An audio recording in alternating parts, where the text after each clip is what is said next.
नमस्कार, मैं हूं आपके साथ अनुष्का राय और आप देख रहे हैं इंडिया समाचार।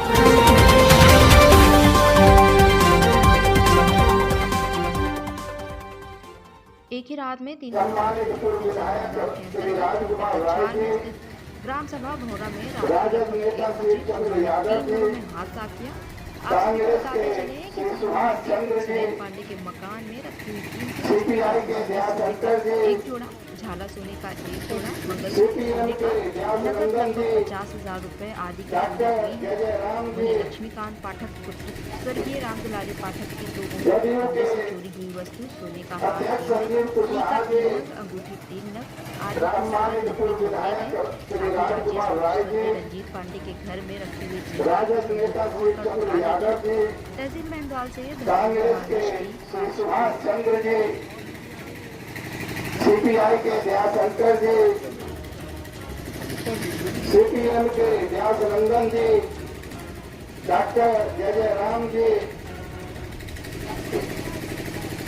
जदयू के अध्यक्ष संजीव कुशवाहा जी, राजद के अध्यक्ष अशोक जी, उपस्थित तमाम दल के वरिष्ठ नेतागण, बुजुर्गों, नौजवान साथियों, माताओं और बहनों, पूर्व वक्ताओं ने विस्तार से आज के धरना के संदर्भ में किस लिए धरना दिया जा रहा है बिंदुवार बताने का काम किया। साथियों, मैं पार्टी मीटिंग में भी कहा था कि देश की राजनीति संक्रमण की दौर से गुजर रहा है। वह संक्रमण है संविधान को विलुप्त करने का, संक्रमण है राजनीतिक वातावरण को खत्म करने का, संक्रमण है देश में प्रजातंत्र को मटिया मेट मिलाने का। साथियों, आज न तो देश में लोकतंत्र है, न लोकशाही है, न प्रजातंत्र है, कोई नहीं है। जहां जिसको मन होता है नरेंद्र मोदी को, महाराष्ट्र की चुनी हुई सरकार को उतार करके, खरीद करके फेंक देता है। मध्य प्रदेश के सरकार को उतार करके फेंक देता है और अपनी सरकार बना लेता है। हरियाणा हो या और अन्य सूबा हो, जहां भी विरोधी की सरकार बनती है, जबरदस्ती तोड़ के सरकार बना देती है। और तो संविधान जो प्रदत्त था, जो आरक्षण में पहले बताया था कि संक्रमण की दौर से हम लोग गुजर रहे हैं, मोहन भागवत ने कहा था कि आरक्षण खत्म होनी चाहिए, लेकिन देश में विरोध हुआ। भागवत उस बयान से तो पीछे हट गया, लेकिन वो अपना एजेंडा लागू किया, लागू कर रहा है।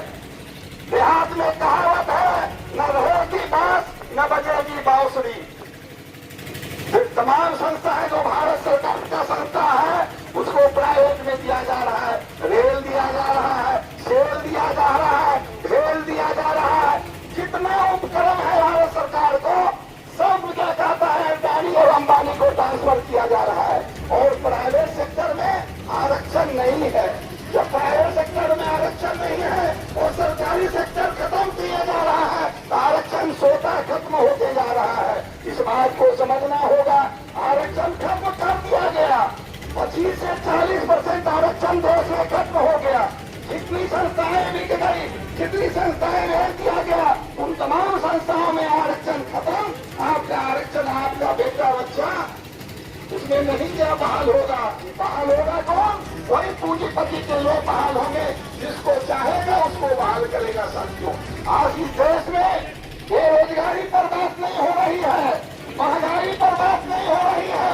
इस सरकार को बेरोजगारी नहीं दिखाई दे रहा है, इस सरकार को महंगाई नहीं दिखाई दे रहा है। इस सरकार को क्या दिखाई देता है? तो हिंदू और मुसलमान दिखाई देता है। इस सरकार को पाकिस्तान दिखाई देता है, इस सरकार को अयोध्या का राम मंदिर दिखाई देता है। पूरे देश का विश्वविद्यालय खत्म होते जा रहा है, जो बड़े बड़े शिक्षण संस्थान है वो चौपट होते जा रहा है। उसको देख रेख करने वाला कोई नहीं है।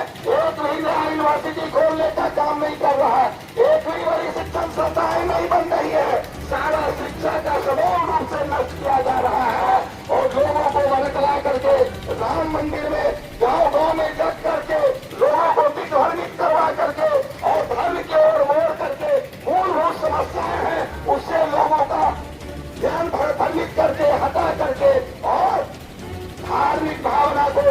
करके वोट लेने का प्रयास किया जा रहा है।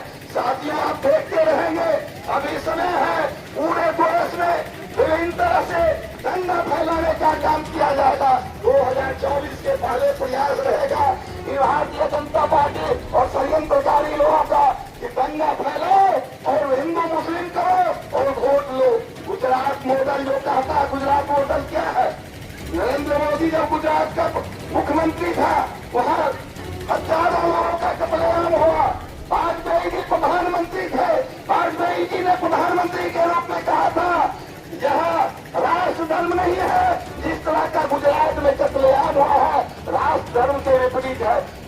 भारतीय जनता पार्टी का प्रधानमंत्री अटल बिहारी वाजपेयी बर्खास्त करने जा रहे थे, लेकिन उस तत्कालीन गृह मंत्री श्री अडवाणी जी बचाने का काम किया नरेंद्र मोदी को मुख्यमंत्रित्व का।